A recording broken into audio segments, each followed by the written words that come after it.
L'hypothèse que les géants aient existé parmi nous affole la toile, la chronique et les passions.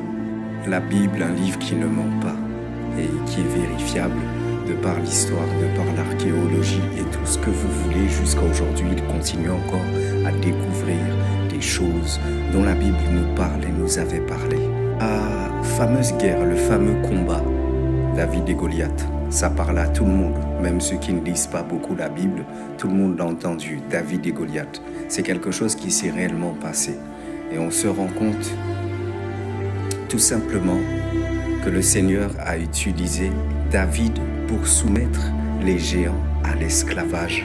C'était le marché qui avait été fait comme par Goliath, que s'il tuait David, que le peuple israélite allait devenir ses esclaves.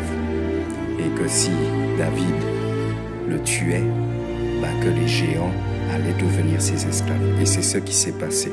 Historiquement parlant, on se pose beaucoup de questions par rapport aux vestiges des pyramides, des vestiges aussi mayas, incas et au travers du monde entier.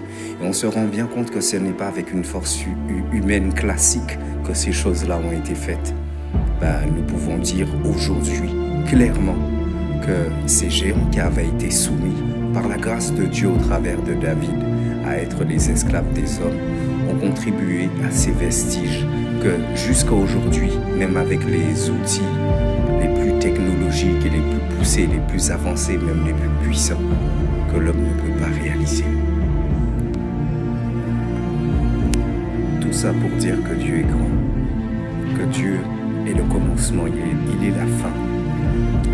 Donc il n'y a pas meilleure sécurité que de marcher dans ses voies, dans sa volonté. Que Dieu vous bénisse parce que les temps sont mauvais et vont devenir encore plus mauvais. Que Dieu vous bénisse. Shalom.